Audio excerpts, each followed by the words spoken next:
Hello everyone, welcome to the new audiobook. If you find it enjoyable, please give me a like and subscribe. Now, let's dive into the story. December 10th, 1976, Encino, California. Dear Mr. David Mayer, my name is Carrie Alsop. Please accept my apologies for contacting you out of the blue. I am writing to ask a quite humbling favor. I recently found some love letters in my husband's briefcase that I believe to be from your wife, Janet.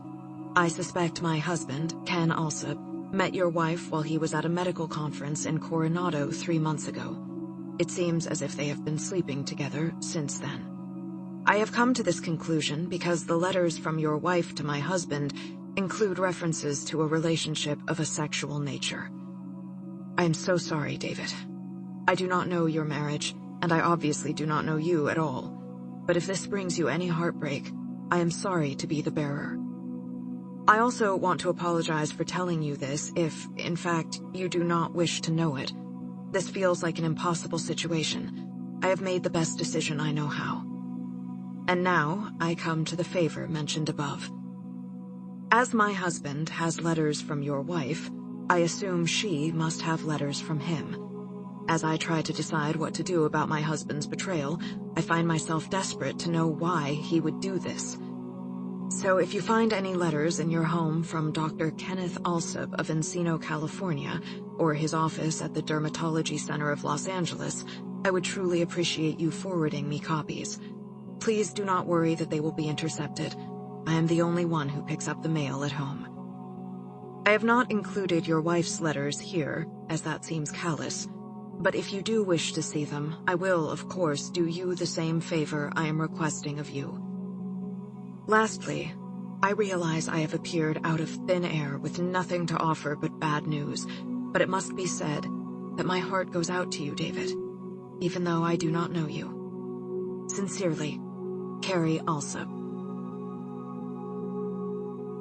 January 20th, 1977, Encino, California. Dear Mr. David Mayer, I must apologize for my previous letter. I sent out that missive in a flush of emotion, and seeing as how I have not heard back from you, I fear I made the wrong decision. Please accept my apologies. I did not mean to interfere with your life in any way. Sincerely, Carrie Alsop. February 2nd, 1977. Carlsbad, California. Dear Carrie, please do not apologize. Your letter took me by surprise. I did not write back initially because I prayed you were mistaken. While I did look for your husband's letters, I found nothing. I checked my wife's nightstand in her car, as well as her jewelry box in the back of her dresser drawers. I even went looking through the Hanukkah decorations, not a single letter. I figured that there must be plenty of Janet Mayers in the San Diego area, and it had to have been one of them. It wasn't until a few days ago that I realized you had it right after all. I was in the family room with Janet and our 4 boys watching TV when the phone rang. Janet took the call, and I noticed she picked it up in the bedroom. I did not mean to spy, but that's exactly what I did. I heard her talking in a whisper to someone. I distinctly heard her say, "I'll see you soon, Ken." I ran back into the living room and tried to pretend I'd heard nothing. When she came around the corner, I said, "Who was that?" And Janet said it was Tricia Mason, the woman who lives 2 doors down. It was clear to me at that moment she was cheating. But I was surprised to find out that my gut told me to keep a straight face. I immediately hid from her what I knew. Why did I do that? Why didn't I confront her? I'm not quite sure. But I take some solace in knowing that you are doing the same thing. How do you hold it inside and not let it show on your face? When I got your letter, I worked so hard to convince myself you were crazy because finding out my wife was cheating on me was more than I thought I could bear. But I suppose I'm writing to you now because I am bearing it. You are not crazy, and you are not mistaken. And you are at this point perhaps the only person telling me the truth. I do not have any letters from your husband here. If I find any, I promise to send them on to you. But in the meantime, would you send me the letters from my wife? Like you, I need to know what is going on in my home. I'm sorry for what you are going through. You are correct when you say that we don't know each other, but right now it feels like you're the only one who understands. Yours truly, David Mayer. February 9th, 1977, Encino, California.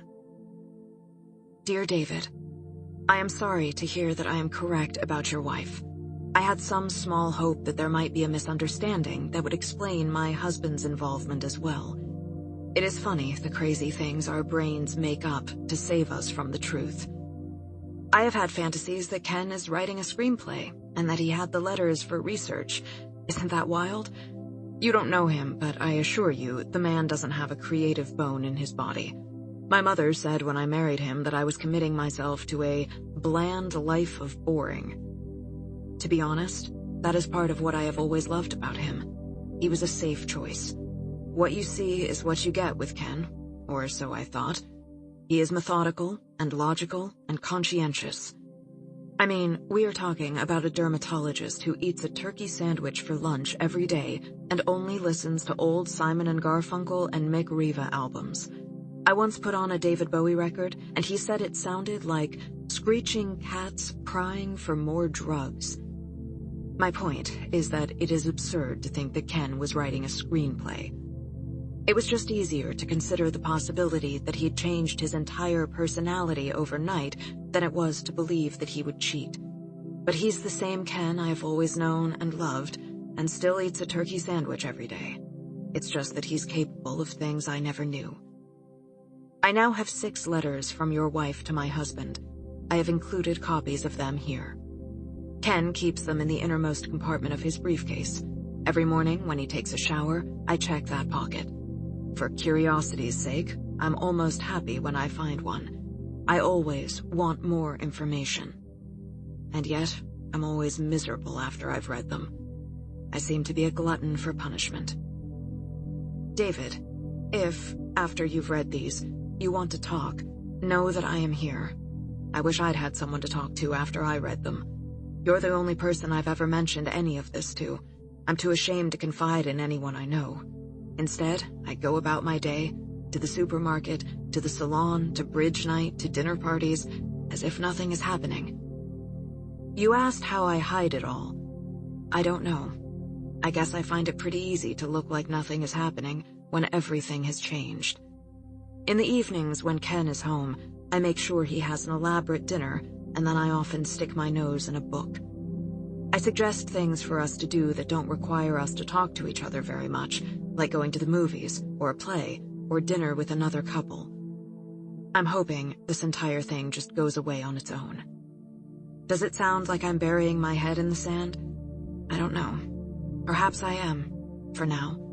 But Ken and I have a life that works, however imperfect, and I believe he will remember that soon, and everything can go back to normal. I hope the same for you, David. I'm hoping it for the both of us, with my whole heart. Sincerely, Carrie. September 6, 1976, Carlsbad, California. Dearest Ken, when you asked me to write you as I was leaving last week, I thought you had lost your senses, as if we were planning some long-term clandestine affair. I'm not saying that I didn't enjoy our time together. You know I did. I think that was clear. But I figured that it was best we chalk it up to what it was. But now I can't stop thinking of you. I can't stop thinking about who I was in that room with you. Everything feels sexy to me now. Everything feels new. 4 kids and a messy house and 1,000 other things we women deal with had weighed me down. And now I feel lighter. All thanks to you. I guess this is just my way of saying thank you for our time together. I think I needed it. I know I should feel terrible about it all, and I suppose I do. But still, Ken, thank you. XO, Janet. September 17th, 1976, Carlsbad, California. Ken, you are too funny. I told you I wrote you to say thank you, and that was all. I certainly didn't intimate that we should get together again. You are incorrigible. And you ask such personal questions about me and David. I can't tell you any of that. But I suppose the question you were really asking is if it is with him what it was with you that night at the Dell. And the answer is no. You ignited something in me that I'm not sure has ever truly been touched before. Something I never even knew to want. Even writing this to you now, confessing this to you, does something to me. XO, Janet. September 30th, 1976, Carlsbad, California. Ken. I cannot believe you called me on the phone. I don't even know how you tracked down my number. And yet my heart skipped a beat when it was you. Just hearing your voice again as I stood in the kitchen lit me up. What is it about you that gets inside my mind and won't let go? I can feel your hands on me even when you are miles away, even though you have only touched me one night. You did things to me no one has done before, things I need again. I guess that is my way of saying yes. I will find a way to get back to the Hotel del Coronado. Just tell me the night. XO, Janet. November 20th, 1976. Carlsbad, California. K. What are we doing? I can't leave my husband, and you simply cannot leave your wife, and I'm afraid that if we carry on like this, it will only hurt everyone. It was one thing when we were a one-time or two-time or 4 times in one night thing, but now I worry this is getting away from us. I can't keep pretending I have friends in town or a doctor's appointment an hour away. We have to end it, don't you think? We have to forget about each other. Don't we? Love, Janet. December 14th, 1976. Carlsbad, California. K. You are the first thing I think of when I wake up, and the last thought I have as I go to bed. I find it difficult to even kiss my husband now. The other day, he came toward me and I shuddered accidentally. It's not that I don't care for him, but he is not where my heart is. You hold my heart, Ken. You own my body. I am ready to make a plan to spend more time together. Not just an afternoon or a night, but real time. Could you do mid-January? Every year my mother-in-law comes to town to watch the kids so that I can go away with my girlfriends. It's scheduled for January 14th through 17th. If I tell my family I'm going with them, but instead come to meet you somewhere, can you get away? XO, Janet. P.S. I heard Simon and Garfunkel the other day at the bank and thought of you dancing in your bathrobe. I started laughing right there in line. My kids thought I was nuts. You make me a little crazy, I think. January 18th, 1977. Carlsbad, California. K. I am falling in love with you. I should have told you that yesterday when you said it to me, but I was afraid of what loving you would do to my life, to my family. It's true, though. Of course it is. I love the smell of your aftershave. I love the way you seem to need me, the way you sometimes look like you'll die without holding me. I love how you always order your burgers with the cheese on the side. I've never heard of that before.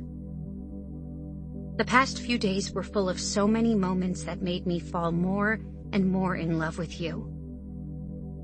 I loved lying in our robes and eating French toast in bed. I loved reading the paper with you out on the balcony. I loved how beautiful you made me feel as I stood there in front of you in an old wrap dress and beat-up knee boots, things I've had for years. It hurt so much to leave you there. I did not want to come home. I love being the woman I am when I'm with you. I feel like everything in the world is exciting and everything is something easy and fun to do. With you, anything is possible. At home, I'm always thinking about my children, or whether my family can afford something, or how my in-laws will feel. There are so many things that have to be done in a day, and none of them are for me. None of them are what I want. But as I go about all of it now, I think of you. I think of the woman I am when I'm alone with you. With you, I am enjoying myself. I am doing what I want. I am living in our moments together, with no worries. You are only for me. It is as if I have lived with a hard shell all over my body, and you have cracked it, and it has all fallen off. I am fresh again. I love you for that. And I needed you to know. XO, Janet. February 15th, 1977. Carlsbad, California. Dear Carrie, thank you for sending those letters. The ambivalence you felt about sending them seems to match my ambivalence about reading them. I wish I hadn't, but I know that I had to. I feel unending fury at the idea of her sharing what she has shared with your husband. When I think of the two of them in a hotel room together, it burns inside me so hard that I think I might collapse. Yesterday on Valentine's Day, Janet left to take a phone call in the bedroom. I pretended I had no idea what she was doing. But before she even came back, I got so mad that I punched a hole through the pantry door and I had to pretend it was an accident. You don't know me, but I have never punched a thing in my life. I even pretend to kill spiders, but I actually coax them into a jar to take them outside. Please don't tell Janet that. Not that you would. I guess that's my own secret, isn't it? I'm not quite the man I pretend to be, and she's certainly not the woman I thought she was. Am I weak for still not confronting her about it? I am scared for the things we will say that we can't take back. I am scared for our children. I do not want to be one of those dads in a condo. She'll take the kids. What if she takes the kids and moves to L.A. to be with your husband? But I also don't know how much longer I can go on living a lie, side by side with her. How much longer can I keep this all inside? Tell me how you live with it, how you make the days go by. I cannot make it through this alone. I don't think I'll be able to survive. Please, Carrie, tell me how to do this. Yours, David. February 16th, 1977. Carlsbad, California. Dear Carrie, I am sorry for my previous letter. I was losing my mind. I know that you can't help me through this. I'm sure I sounded like a crazed maniac. I'm sorry I wrote to you so desperately. Yours, David. February 22nd, 1977. Encino, California. Dear David, you have nothing to apologize for. I am always ready to listen. And I find great comfort in your letters. You can consider this a two-way street. I don't think you're weak for not confronting your wife. As you know, I've decided not to confront my husband just yet. I think there is a good chance this thing will run its course quickly. If it does, I think we will be happy that we let it. But even if I didn't have that hope, the truth is I'm still not sure I would confront Ken right away. In general, I prefer not to discuss anything with him until I know exactly how I feel. Ken has a frustrating way of always winning any argument. He is very intelligent and very persuasive, and I oftentimes lose track of why I was mad as I'm speaking to him.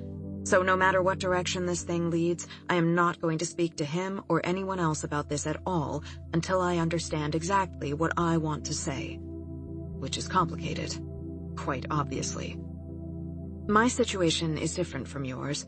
I do not have children. We have tried for years, and I have not been able to conceive so far. So I suppose my fears are different. I married Ken almost 10 years ago. I can't imagine a life without him. I wouldn't even know where to start. I am afraid of losing all that I have ever known. I feel like I can't tell anyone about this because if I'm not willing to leave him, then no one can know. What I am saying is that I am alone in this, David.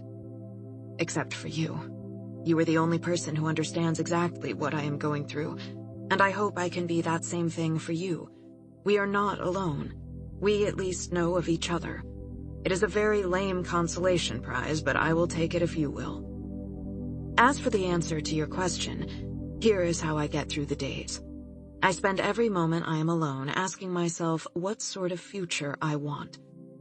Instead of thinking of what has happened, I think of what will make me happy one day, hopefully soon. For instance, we are still trying to have a baby. Every month that passes feels like a new opportunity, at least at the beginning. The pursuit has not been easy, especially now. It is almost as if I have to become some other version of myself in order to muster the enthusiasm for both of us lately. But I do it because I still believe in the future I'm hoping for. A family with the man I chose. I'm trying to think of better times, later in life. Not so much the past or the present, but a brighter future. Maybe that will help you too. All my best, Carrie. February 26, 1977, Carlsbad, California. Dear Carrie, your advice was quite helpful. At dinner last night, as Janet put the green beans and brisket on the table, I was looking at her, truly mystified. How is it that she is capable of being two people at once? It pains me to think of what else she is capable of.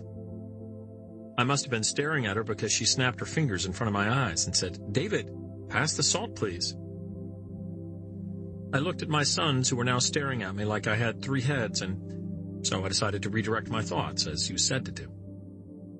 I thought of 5 years from now when my oldest son Michael will be graduating high school. I imagined Janet and me in the audience with our three younger sons, Sam, Andy, and Brian. I thought of the five of us clapping as Michael crossed the stage.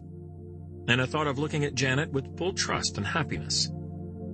I wonder if that future is even possible anymore. But I have to hope that it is, because the other future, where I am seated a few rows down from my family and another man has taken my place, I can't bear it.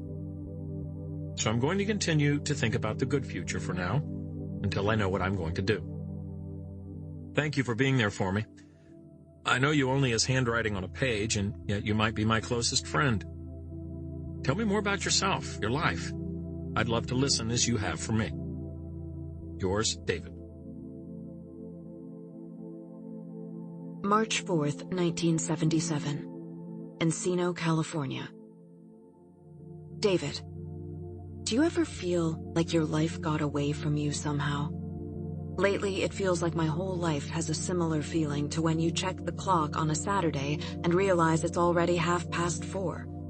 I just don't understand how I got here. I was 19 when Ken and I met. I had just started my sophomore year at Boston University. I was studying to be a teacher. To be honest, I'm not sure why I was studying to be a teacher.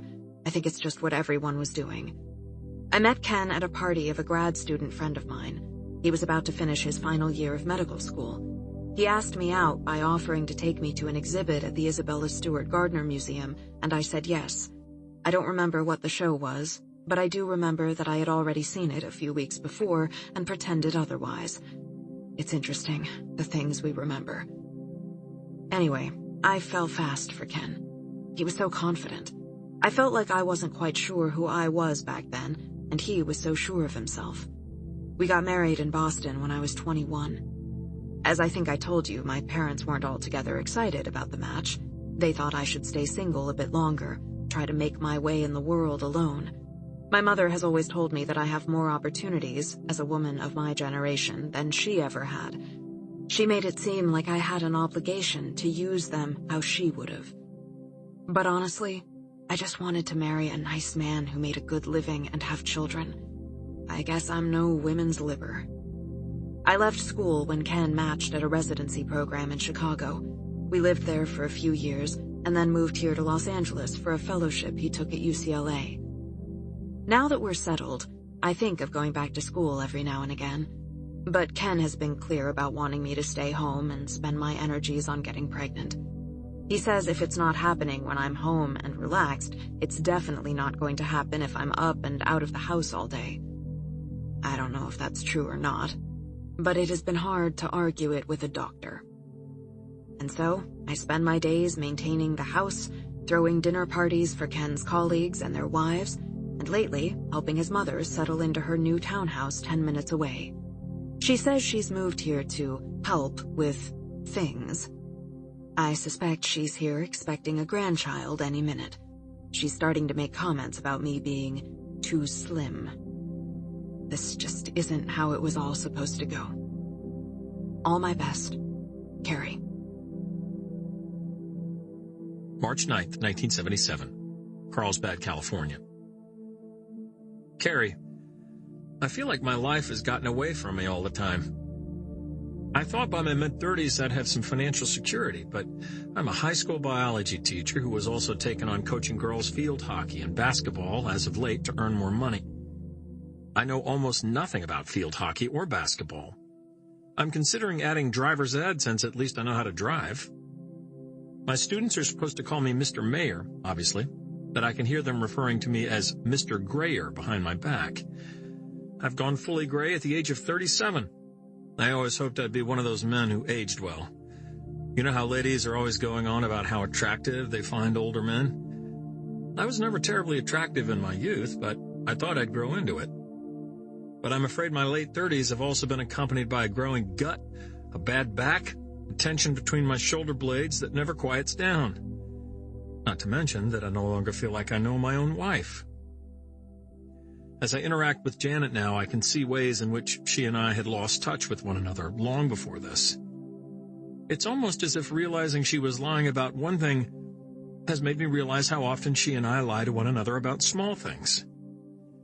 She's lying about having an affair, but she's also lying about canceling the newspaper delivery like I asked her to. It's as if she thinks I don't notice that the copies are piling up under her nightstand. I do things like that too, though. I do not tell her about my concerns about money or the fact that she goes too easy on her oldest. Lying has just become so much easier than telling the truth.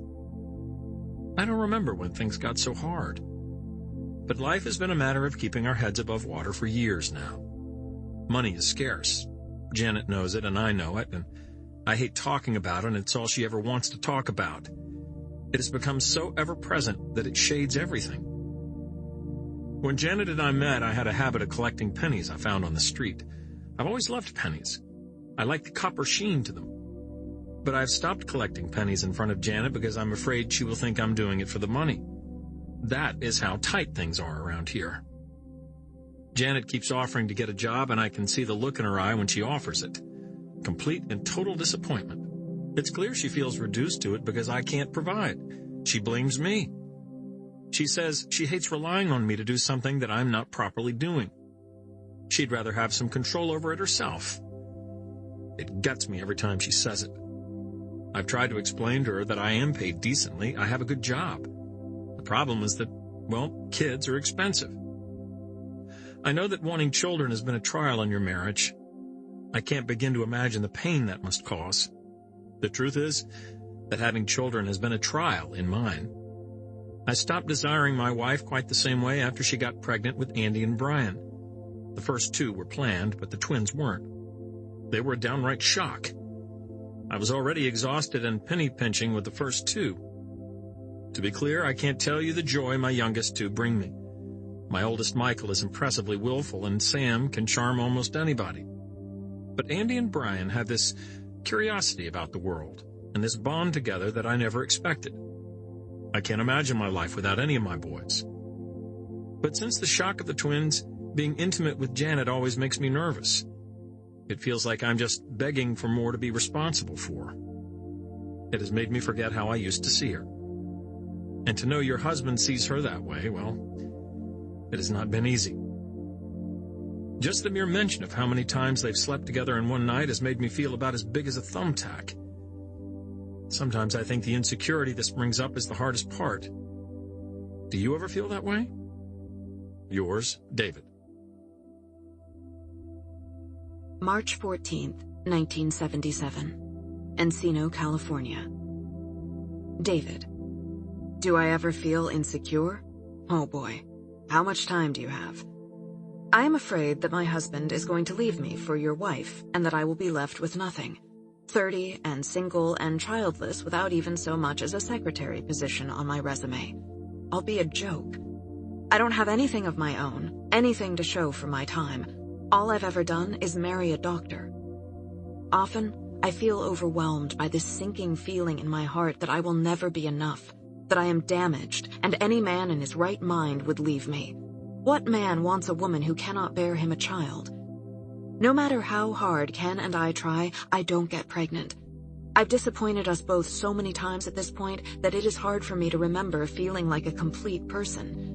The doctor can't say for sure why I am not yet pregnant, but it seems clear that something is wrong with me. He even said it was likely pointless to test Ken. He said it most often lies with the woman. What more evidence do I need that I'm deficient? When I think about what your wife must be like, I picture her as everything that I am not. 4 children, twins by accident. She must be so womanly, so beautiful, so perfect. I imagine that my husband looks at your wife and sees a real woman. And I am afraid that I will lose the life I have built to a woman who can give him what he wants. There, I've said it, or written it, as it were. The ugliest, most pathetic parts of my heart. All my best, Carrie. March 18th, 1977. Carlsbad, California. Carrie, I promise you there is no ugly part of your heart, and I am so sorry to hear of what you have been through and how it has weighed on you. I find myself wanting to reassure you about all these things. Is it crazy to suggest we meet for lunch? Perhaps somewhere halfway between us? I could leave work after second period if there's a day you can easily get away. It would be nice to finally put a face to the name, if nothing else.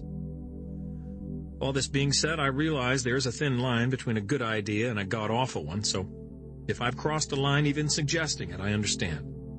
Yours, David. March 23rd, 1977. Encino, California. David, I'm actually glad you asked. I think lunch would be nice. How about next Wednesday the 30th at 12:30 at the Victor Hugo Inn in Laguna? I will make a reservation under my name, but just in case, I'm 5'9", with long brown hair and brown eyes and wire-rimmed glasses. If you're truly at a loss, just look for the lanky woman with sharp elbows, nervously drinking an Arnold Palmer. See you soon, Carrie. April 4th, 1977. Encino, California. David, thank you so much for our lunch last week. It's funny, but the moment you walked into the dining room, I knew it was you. I think it was your hair. You told me it was gray, but you are selling yourself short. It still has a salt and pepper look to it, especially the way it darkens on the sides. It's very becoming. To be frank, that was my first thought. He doesn't give himself enough credit. When you sat down, I think I was staring at you for a bit. The whole thing was a bit disorienting, to be honest. I felt like I knew you so well, and yet I had only just laid eyes on you. I had enjoyed how easy it was to share things with you when you were just a faceless person a few hours away. Right before meeting you, I started to worry that after our lunch, I might not feel as comfortable writing to you anymore. But it's the exact opposite. I find it perhaps even more comforting to know that it is you I have been confiding in all along. I suppose this has been a very long way of saying one very small thing, which is this. Thank you, David, for being such a wonderful friend. All my best, Carrie. April 7th, 1977, Carlsbad, California. Carrie, the pleasure was all mine. I have been in such a miserable fog lately, but I'm pretty sure talking to a beautiful woman about the various merits of the Dodgers and the Padres could lift even the most suffocating of clouds off any man's head. Add to that you're a sympathetic ear as I talk about my wife. And while I'm pretty sure that it is I who am getting the better end of the deal, before I go on too long here, I did want to tell you something. I know the original reason we took up a correspondence was due to you seeking out the letters from your husband. Well, on Sunday, I found 4. They were in a cookbook of Janet's in the kitchen, folded up and placed in between chocolate pudding and chocolate mousse. Janet was fighting a cold and had gone to bed early, so I made the children dinner. It was steak on the grill and French fries from a bag. A father-made delicacy, I assure you. But when Andy asked for dessert, I went rummaging through the books to see if we had enough ingredients for any dessert in particular. I ended up making him whipped cream with strawberries. Did you know that if you cut up strawberries and put sugar on them, you can refer to them as macerated? I felt very accomplished serving macerated strawberries. Anyway, I've read these letters, and since you requested them in the first place, I made copies in the Xerox room at school. But first I must ask, are you sure you want to read them? Reading the letters from Janet was excruciating. I cannot help but want to warn you, but I will respect whatever you decide. Yours, David. April 12, 1977, Encino, California. David, please send them as soon as possible. All my best, Carrie. P.S. Whipped cream and berries, macerated or not, is my very favorite dessert. It sounds like a lovely dinner you made your sons. April 15th, 1977. Carrie. Copies are enclosed. I think our spouses have known each other for longer than we initially thought. I just wanted to prepare you for that. Yours, David. September 10, 1976. Los Angeles, California. Janet, Janet, Janet. You must know we could never be a one-time thing. We are once-in-a-lifetime paramours. Tell me that you have not thought of me since that day we met. And tell me you did not wonder what it would be like in my arms. As for me, I've imagined the feel of you so many times since I first laid eyes on you. That night, 3 years ago, when I saw you from across the restaurant, I was struck with the feeling that I had never seen a woman so alive. Your eyes were so bright and your smile so wide. One word appeared in my head: vivacious. When we bumped into each other by the bathroom, I could not take my eyes off you. You held my hand just a bit too long as we introduced ourselves, and you touched my chest briefly. I saw you had a ring on your finger, that another man had claimed you. And I know that you remember what I said. I said to you, "May we meet in another life." And then I kissed your hand, and I left. I drove back to Los Angeles, to my life and my practice here, and I thought of you. I thought of you so often. You seemed like a dream, an aberration. But you were real, so very real. And you can't possibly try to tell me it is a coincidence that the next time I was in San Diego, I saw you again. There, in the lobby of my hotel, I heard this laugh, this vibrant and beautiful laugh. And I looked up, and there you were, my woman from another life. It had to have been fate. That is why I surrendered to you, and I suspect it is why you surrendered to me. We are meant to be in the same place at the same time. And I believe that you know that, and that is why you wrote to me. We should plan to do it again, soon. Tell me, does your husband make you feel the way I can? Does he touch you the way I do? Does he make you scream so loud the people in the next room complain? Because I do. I know how to do that to you. Write to me. Tell me you'll meet me. Love, Ken. September 23rd, 1976. Los Angeles, California. My sweet Janet, we ignite something in each other. I must see you again. Tell me you'll see me. I will find a way to come to you. My world is black and white, and you are Technicolor. Love, your Ken. October 4th, 1976. Los Angeles, California. My sweet Janet, I'm sorry for calling. When I heard your voice, I realized that I should not have called you at your home until I had asked you first. I have to admit I feel like a teenager again, and I'm behaving foolishly, just as I did back then. I simply haven't felt this way in so long that I'm overcome by it. And so, my sweet Janet, I am so happy to hear that you feel the same way. I've booked a room at our hotel for next week, Thursday, the 14th. I'm so happy we will have this night. The knowledge that you will soon be in my arms again is enough to carry me through. Love, Ken. November 12, 1976, Los Angeles, California.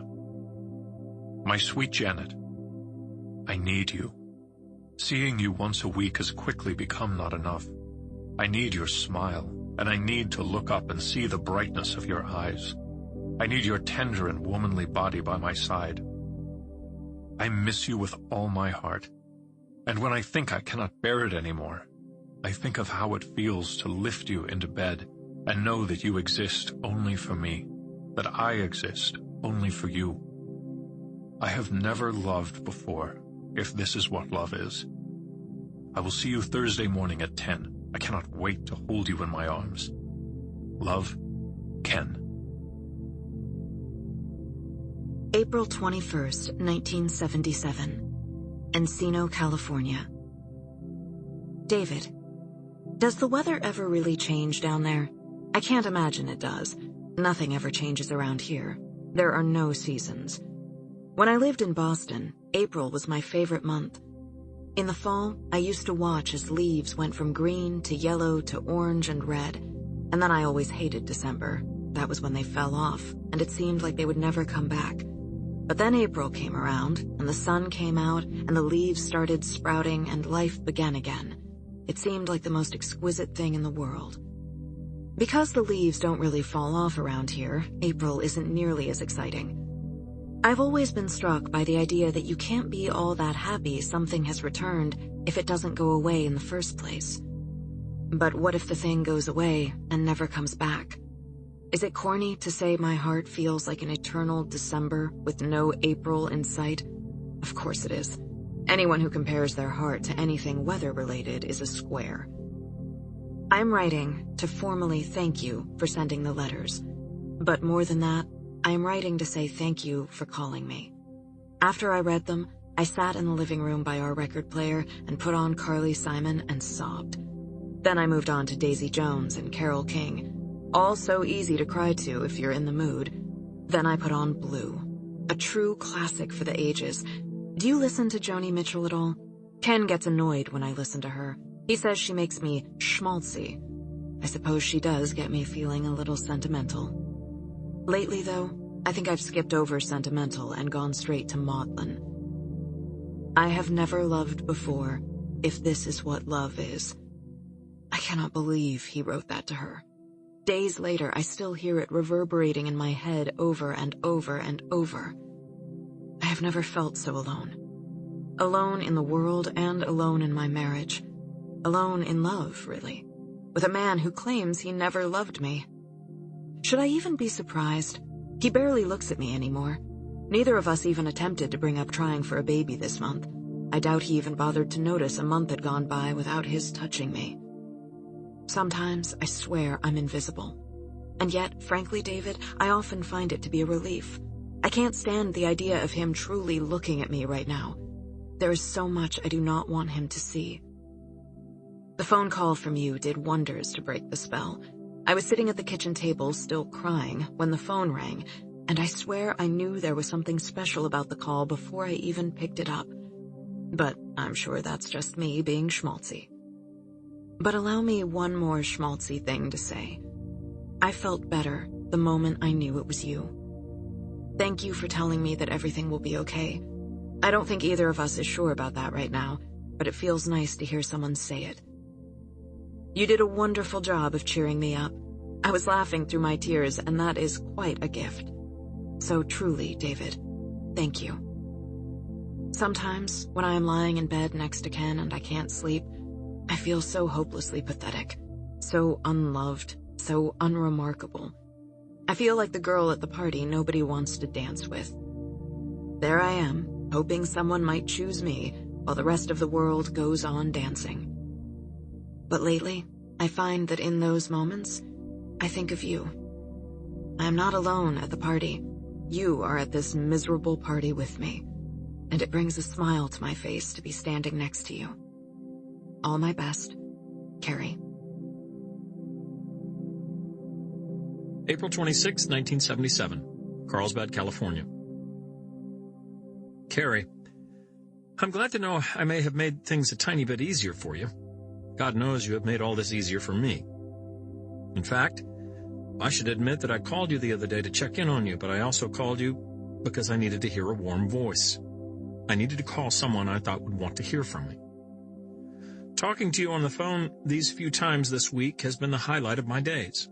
You are the very definition of a breath of fresh air. Carrie Alsop, you are never the woman no one will ask to dance. I will be here dancing with you for as long as we want to get groovy. All right, that was truly lame. I'll quit writing now before this really goes off the rails. Thinking of you, yours, David. P.S. I realized who it is you look like. It's Carly Simon. I told you I would place it, and I finally have. It hit me square on the head as I was going to bed last night. It was your smile and your eyes, just like Carly Simon. April 29th, 1977, Encino, California. David, would you have any interest in meeting for lunch again? I could use a charming dining companion. All my best, Carrie. May 4th, 1977, Carlsbad, California. Carrie, I can get away on Monday the 9th, assuming that works for you. Let's do the same place, same time. Yours, David. May 10th, 1977, Encino, California. David, what a lovely afternoon that was. I can't tell you how wonderful it is to spend time with someone and feel like he is truly listening. And I had such a great time going through those old records with you at the general store and talking about books. This is your reminder that you have to read Looking for Mr. Goodbar. And of course, I will read Ragtime. I'm always true to my word. It was so nice to have such invigorating conversations. Ken never talks about that stuff with me. He mostly just complains about Carter and asks about dinner. As long as I agree with him and don't overcook the fish, he doesn't say too much. But with you, I feel like I could talk, finally. Talk about anything and everything. I can't remember how long it's been since I felt that unguarded. Or maybe I should say carefree. And what a pleasure you were to listen to as well. It has been a long time since I laughed that hard, since I was that interested in learning what someone had to say. Delights can be hard to come by recently, so I truly cherish getting to laugh with you. All my best, Carrie. May 13th, 1977, Carlsbad, California. Carrie, delights can be hard to come by recently, so I truly cherish getting to laugh with you. You took the words right out of my mouth. How about next week? Friday work for you? Our same place? Yours, David. May 20th, 1977, Carlsbad, California. Carrie, I thought of you the entire way home from lunch. You have to be the most well-read, cultured, intelligent woman I know. I am stunned by your insights and your kindness. I kept replaying the way you dealt with that rude concierge at the hotel, the way you spoke so patiently with such optimism to a person who was so curt. You approach everything with such a purity. How do you do it? How do you keep such a sincere heart in the middle of all this? Sometimes I think mine might turn to stone any minute now, and yet every time I see you, I soften, reminded of how you still choose kindness over anger at every step. I'm trying to be more like you as best I can. You are a wonder, Carrie Ann. All yours, David. May 25th, 1977, Encino, California. David, thank you for all your kind words. It seems as if you see me exactly as I wish to be seen. There is no greater gift than that. When can we meet again? Are you free Wednesday the 1st? Lately, it does not feel enough to write. All my best, Carrie. June 2nd, 1977, Encino, California. David, I was lying in bed last night, unable to sleep. I was thinking about you and what you said yesterday about the ways in which you feel you stopped complimenting Janet. I was suddenly overcome with the need to tell you something. You do not deserve this. What is happening to you? I know that you sometimes wonder if you do. I can tell in the way you talk about not paying enough attention to her, the way you sometimes say the situation is complicated. All marriages are complicated. If I've learned anything in my adult life, I think it's been that. Compromises are normal, heartbreak is commonplace, etc., etc. But you are a good man. I know because I've seen it with my own eyes. I know you, David, and I know that you do not deserve this. You deserve a woman who is mad about you. You are brilliant and dedicated. You are a tremendous father. You are tender-hearted. You are the kind of man who finds small joys in hard days. You are both chivalrous and respectful. Men like you are so rare nowadays. You are exceptional, and you absolutely do not deserve this. All my love, Carrie. June 6, 1977, Carlsbad, California. Carrie, you don't deserve it either. You lack nothing, regardless of what roadblocks you have hit in your life. No matter what things in life don't come easy to you. You lack nothing at all. I hope you see that. You are everything a man could want in a woman. All yours, David. June 10th, 1977, Encino, California.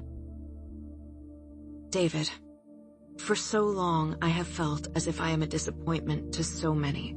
To my parents for my choices, to my husband for what I cannot give him.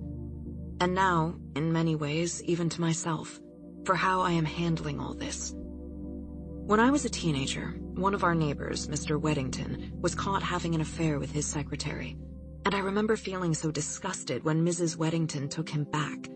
I could not, for the life of me, understand why that woman would embarrass herself by accepting his transgressions. And yet here I am, doing almost the very same, and it is enough to depress me. But then I look at you, and I see a man of great integrity, and this man of great integrity is confused just as I am, and he is struggling just as I am, and he does not judge my choices, and he does not wish I were a different person entirely. And it is enough for me to wonder if I shouldn't reject the idea of disappointment in myself altogether. Thank you for helping me hold my head a bit higher at a time in which it has every reason to hang low. All my love, Carrie. June 15th, 1977, Carlsbad, California. Carrie, if I have helped show you just how extraordinary your strength is, then I have paid you back only some small percent. You might just be solely responsible for carrying me through.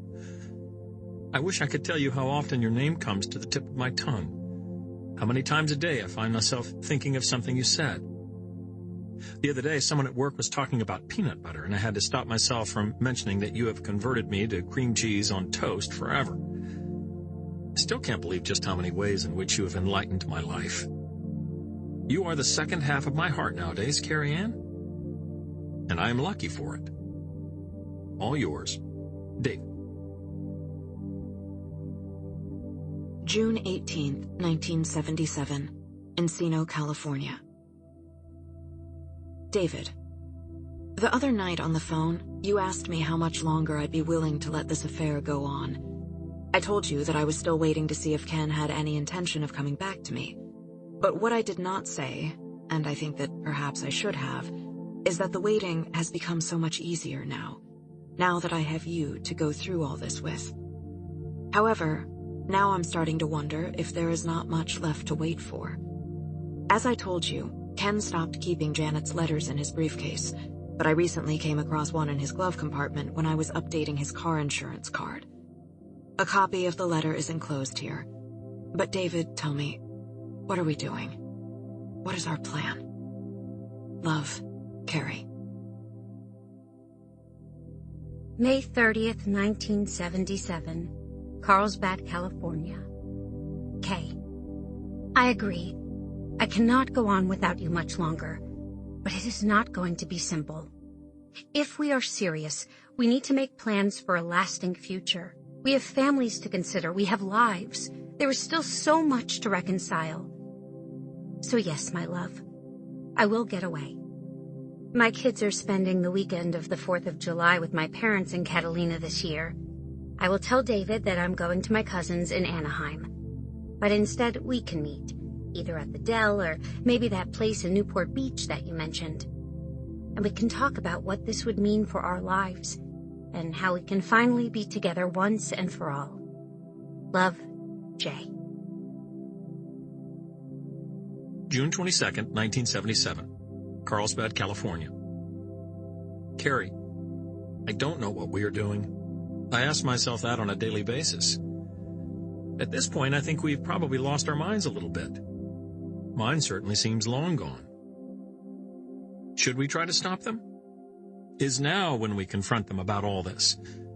I worry it will only push them closer to one another. Trying to keep them apart may just be what solidifies them together. I'm not sure what to do. But I can tell you that I don't want to spend the 4th of July alone in my house, with my kids in Catalina and my wife with your husband. It sounds terrible, and I won't do it. I think I'll spend it at our spot. Any chance you know of someone who could offer good company?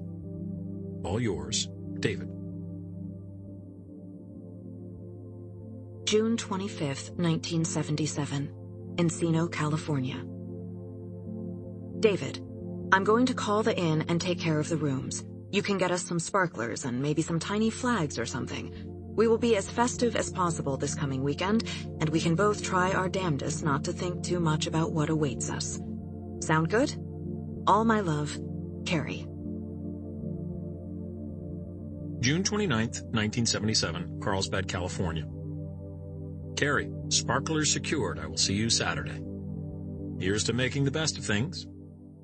All yours, David. July 5th, 1977, San Clemente, California.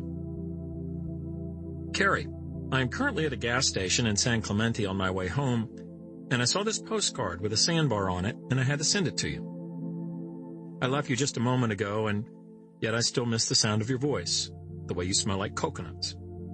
I can't believe you didn't know you smell like coconuts. It breaks my heart that no one had been smelling your hair. You are a revelation. And beside you, I could feel nothing but peace. Anyway, about the sandbar, it reminded me of you because you were my sandbar. I was lost at sea, and then you showed up. My dry land. Love, David. July 7th, 1977, Encino, California. David, your postcard made me smile. I still blush at the thought of your hands in my hair. I had no idea when we made plans for the 4th that I would be sad to see the weekend end. I thought for sure the two of us would be holed up there trying to cheer each other up and finding it impossible. But that wasn't it at all, was it? Somehow, as absurd as it is, we found ways to be truly joyful, didn't we? There were moments, I swear, you made me forget why we were even there. Thank you for helping me remember how to be happy. Love, Carrie. July 12th, 1977, Carlsbad, California. Carrie, it is I who should be thanking you. You have reminded me that no matter what happens with my marriage, all is not lost. There is still beauty out there, still unexpected wonders.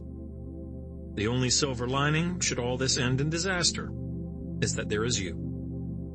Love, David. July 19th, 1977, Encino, California. David, you are the biggest surprise of my adult life. I had absolutely no idea when I wrote to you that first time that I was reaching out to a kindred spirit. And as complicated and unforeseen as this all has been, I don't regret a single second of it. How are things there? I have to ask, since coming home, have you found any other letters from Ken? Heard anything else from Janet? Ken has been oddly attentive as of late. He has come home directly after work. He has bought me flowers. Tonight he is taking me out to dinner at the Chateau Marmont, a fancy hotel for movie stars and rock bands. I do not know what it all means. Love, Carrie. July 25th, 1977. Carlsbad, California. Carrie, I have found no letters lately, and Janet has stopped excusing herself after dinner to go for a walk, which I've always assumed she spent at the payphone. I do not know what it means. How are you? I hope your cold is better. I'm thinking of you and sending you thoughts of matzo ball soup with extra noodles. Love, David. July 29th, 1977, Encino, California. David, I miss you. I hope that is all right to say. I wish so often you were here in person. Yesterday, Ken told me that he is going to Palm Springs for a consult on a former colleague's case. He says he'll be there from August 8th through 13th. I am assuming that this is a lie, but I have found no more letters from Janet, so I cannot be sure. Has Janet mentioned anything to you? Has she planned time away? If they are going away together again, shall we meet? Love, Carrie. August 3rd, 1977. Carlsbad, California. Carrie, I've heard nothing from Janet about this. I have no idea. I'll check to see if there are any letters in the cookbooks or glove compartments, or buried in the closet when I get home. If she does go, I'll call you and set a time for us to meet. Love, David. August 6th, 1977, Encino, California. David, Ken leaves Monday for Palm Springs. Still no word from Janet? Last night, Ken made me dinner. He went to the store after work and bought groceries. He grilled us steaks and made a salad, including homemade dressing that was from a recipe from a nurse at work. He lit candles and opened a bottle of wine. I was confused and skeptical, but I was also surprised at just how pleasant it was to have his attention again. It had been gone so long. I had forgotten how it felt. He started talking about when we met.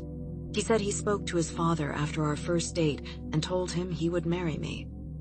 He told me his father told him to choose a woman he could love for 50 years. And then Ken said to me, "And that's what you are." I said, "Are you sure you won't ever want someone else?" And Ken said, "I will never love anyone the way I love you. Never." Obviously, a large part of me felt like he was lying, but there was another part of me that felt like, what if he has decided once again that I'm the one? But I asked him if he really needed to go to Palm Springs on Monday, and he insisted he had to. So, Janet must be meeting him there, right? Love, Carrie. August 9th, 1977. Carlsbad, California. Carrie, it's now Tuesday, August 9th, and Janet is still here. She seems to have no plans to leave. If Ken has left, I can say definitively he is not with Janet. Do you think their relationship is over? I can't make heads or tails of all this. Love, David. August 15th, 1977, Encino, California. David, on Monday morning, just as Ken was getting ready to get in the car for the drive to Palm Springs, he looked at me and said, "Why don't you come with me?" I said, "With you?" And he said, "Yes, come with me." And I found myself packing up a couple of things and getting into the car with him. It turns out there truly was a consult. It wasn't a lie. How odd to feel confused that your husband is telling the truth. And yet, I have to admit, there was real comfort in that. It was as if the Ken I fell in love with reappeared, trustworthy, dependable. I spent my days walking around the town and shopping, and then during the evenings, Ken and I would go out to restaurants and have drinks at bars and order room service for dessert. I swear, when he looked into my eyes, it truly seemed like he loved me. It felt like a new beginning, I suppose. It was as if the past had never transpired. He said he wants to take me on a vacation to Italy next year. He called it a second honeymoon. I'm not quite sure how I feel about it all right now. I'm a bit stunned, to be frank. Is it possible that after all we have both been through, it has ended with them coming back to us? All my best, Carrie. August 20th, 1977. Carrie. Last night, Janet and I put the kids to sleep and then decided to watch some TV in the living room.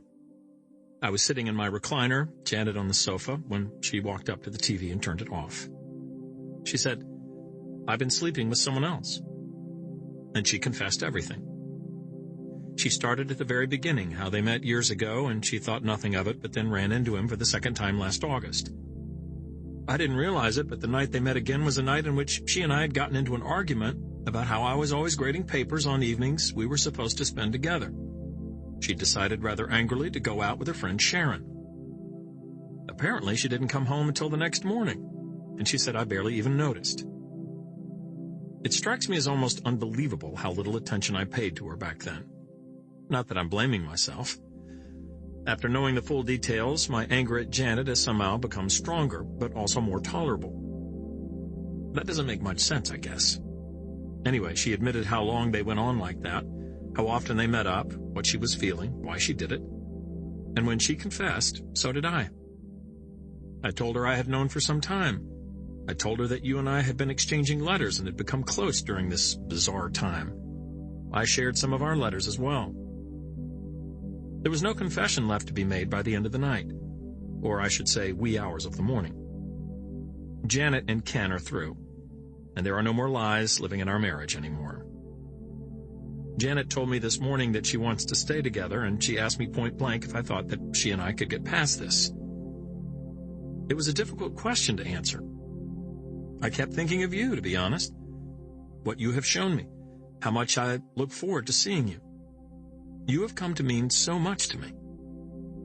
But if I ask myself whether I believe I can one day forgive the mother of my children and begin to trust her again, the answer that I keep coming to is yes, I believe that I can.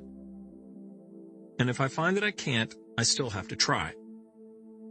I want nothing as much as I want to live in the same home as my sons, to see them every morning, to say goodnight to them every night, as they grow into men. I want the future I had hoped for. I told Janet that I'm not quite ready to forgive her, but I do feel ready to work to get there. And that right now is enough of a start for both of us. We believe we can put this thing back together. As for the details of the end of their relationship and the trip over the 4th, Janet has told me the full story, and then she showed me Ken's last letters. From what Janet says, she and Ken spent the 4th of July in Newport Beach. They made plans to contact divorce attorneys and made some decisions about where they would live and what kind of custody she would request of the boys. It was all but settled. As they were getting ready to leave, Ken went to pay the bill, and Janet went over to the convenience store next to the hotel and grabbed a drink and a sandwich for the ride home. When she paid, she realized she was a penny short, and so she grabbed one from the leave a penny, take a penny tray. She said it was brand new, not a scratch on it. It was bright and shiny, exactly the kind I've always loved. And as she held the penny in her hand, she realized she couldn't remember the last time she'd seen me pick one up. She couldn't remember the last time either of us had taken a second of joy for ourselves. Janet says that is when she realized that our broken marriage had hurt both of us, that I must be hurting too. She says she understood in that moment that what she wanted more than anything wasn't a life with a new man, but our life back. As she said this to me, she said, I could never get back what we had by marrying him. I can only get that back by staying with you. When your husband came to find her, she told him it was over. Apparently, they fought pretty loudly in the parking lot, but there was no changing Janet's mind. She says she drove home and never looked back. As for Ken's letters, this is where I find myself at a crossroads. Are you sure you want to know everything? Janet did not want me to send these, but I told her that I have this last remaining loyalty to you, and she understands. And so I have included them here. All I ask is this. Please do not read them if you are happy, Carrie. I know that is quite a lot to ask of a person, but I know you have the strength to hold back and protect yourself. You have been doing that for all these months. Protect your happiness at all costs. If he is what you want, put these pages down and choose to be happy. And if he is not what you want, maybe you should leave him without even reading them. I know that's quite some advice coming from me, but I know you, Carrie Ann Alsop. I know your heart. You underestimate your strength. You always have. You have changed me for the rest of my life, and if I had to go through all this, I'm lucky to have gone through it with you. You will be in my heart forever. Take care of yourself. You deserve only the best. All my love, David. July 6, 1977, Los Angeles, California. My sweet Janet, you cannot possibly mean the things that you say. We're not over. We could never be over. We are meant to be. You are just scared because this is all becoming so real. But it is real, my love. Leave him. I will leave Carrie in a heartbeat. She's not you, has not meant to me in 10 years what you have come to mean to me in a matter of months. Just write me back, answer my calls, and we can start our lives together. Love, your Ken. July 13, 1977, Encino, California. Janet, please reconsider. Please. I know you told me to go back to my wife, but all I can see when I look at her is my dissatisfaction. You are the only one for me. I can get away on August 8. I have a consult in Palm Springs. Meet me there, please. Tell me you will meet me there. Give us one last chance together. Love, your Ken. August 10, 1977, Palm Springs, California. Janet, I brought Carrie with me here to Palm Springs after you spurned me. I think I was hoping we'd have a lovely time together, and I'd send you a gloating postcard about how much better off I am without you. But I cannot do it. Even now, when I am trying, Carrie is not half the woman you are. Janet, you have destroyed me. I wanted you to bear my children. I saw the family we could make.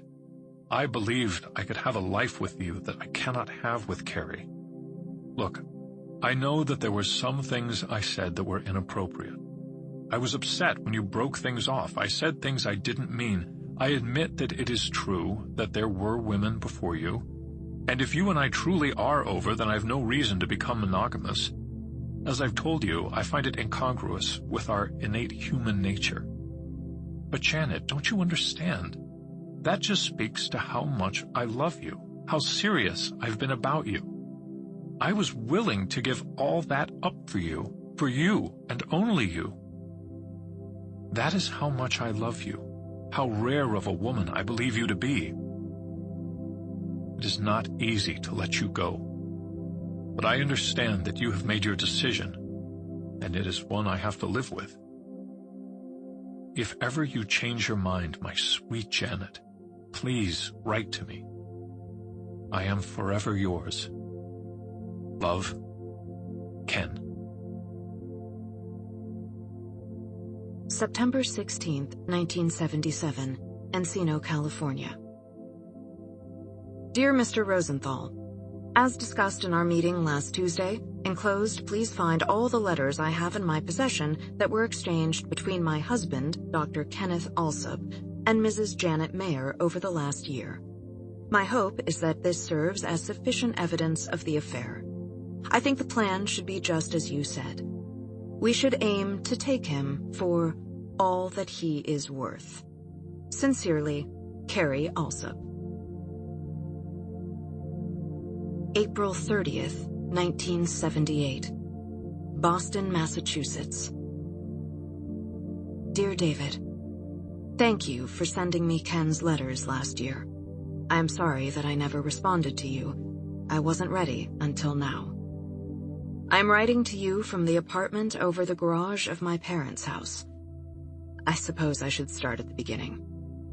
After reading your letter, as well as Ken's letters, I spent 2 weeks going along with all his romantic overtures. I cannot say for certain why I did this. The truth was that I knew I had to leave him the moment I read his letters. But I suppose it has taken me too long in my life to find my courage.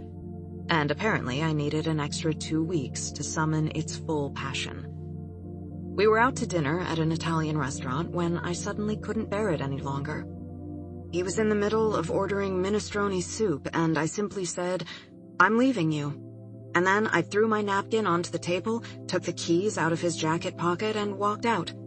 I made him walk home. I could no longer live in a marriage of such disrespect.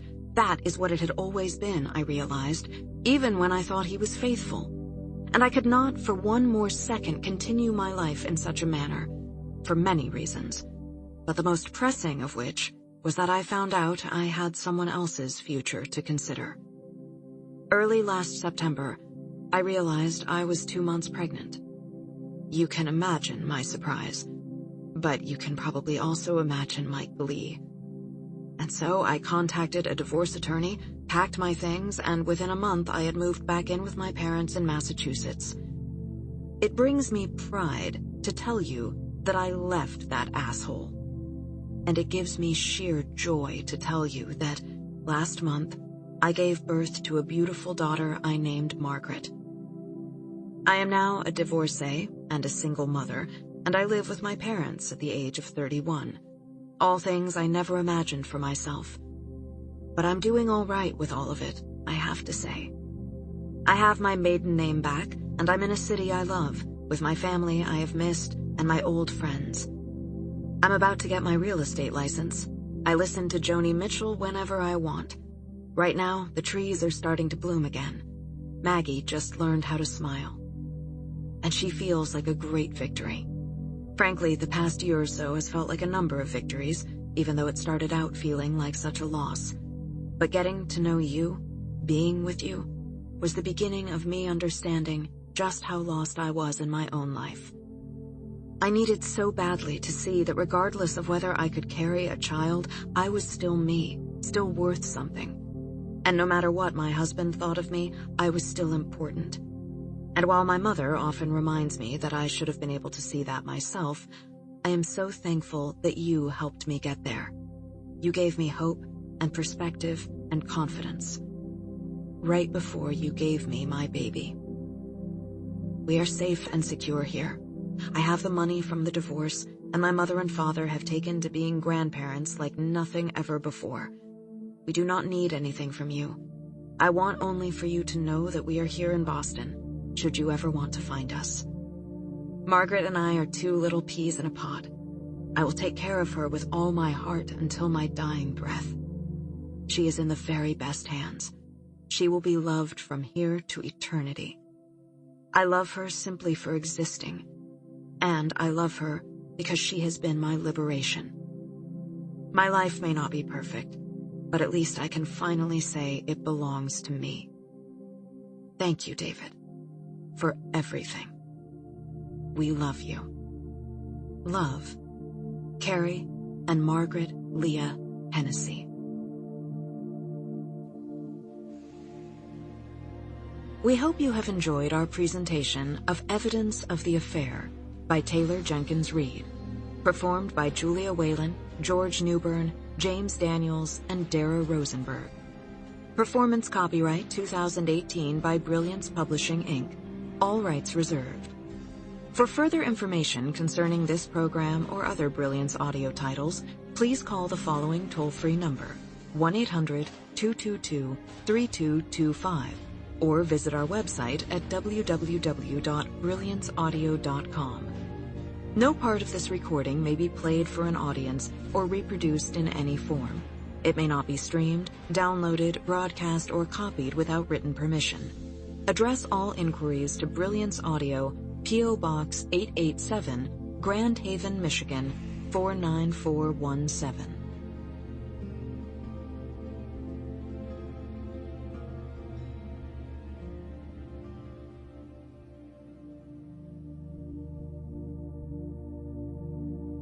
Audible hopes you have enjoyed this program.